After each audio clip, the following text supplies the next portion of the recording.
Ferrari at breakfast on LBC.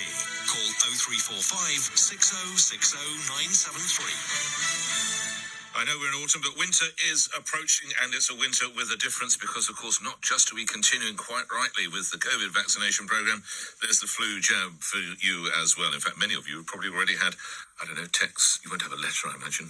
Emails from your surgery. Come on, come and have your flu jab. But how is the country going to cope? Dr. Jenny Haddies is Chief Executive of the UK Health Security Agency and was discussing this yesterday. I think the important thing about this winter is we are likely to see flu for the first time in any real numbers co-circulating with COVID. So the risks of catching both together still remain. And if you do that, then early evidence suggests that you are twice as likely to die from having two together than just having COVID alone. So I think it's an uncertain winter ahead. That's not a prediction, it's an uncertain feature. But we do know that flu cases have been lower in the previous years, so immunity and the strain types are a little more uncertain. So that's the case there from that doctor. But what of elsewhere within the health service? Of course, our pharmacies. How will the chemists cope? Let's speak with Dr. Leyla Hannbeck, who's CEO of Association of Independent Multiple Pharmacies. And what is the picture for you and your colleagues? Good morning, Doctor. Good morning, Nick.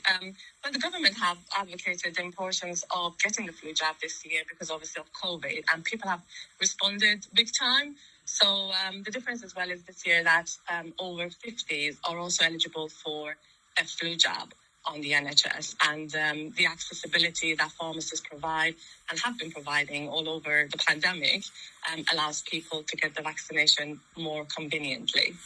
Would you say then that possibly, as we were hearing from Dr. Harries there, it's a result now of people talking about vaccination programs for COVID, that they are more accepting of the flu vaccination program as well?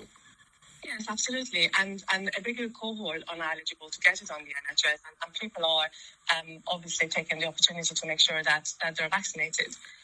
So yeah, we definitely are seeing a huge number of people coming to pharmacies this year in comparison to previous years. And I've got to ask, what about supplies of flu vaccination? How robust are they? Yes, at the moment, we are managing this, but really because of the high demand that we're seeing this year, what we must absolutely avoid at all costs is the potential for pharmacists to run out of the flu vaccine. So we want the government to ensure that vaccines are readily available for pharmacists to be able to access and order and continue the supply and the vaccination program going. So it's absolutely essential that there are plans in place to ensure that the supply doesn't get affected. Okay, so just lastly, there doesn't appear to be any shortage at this point.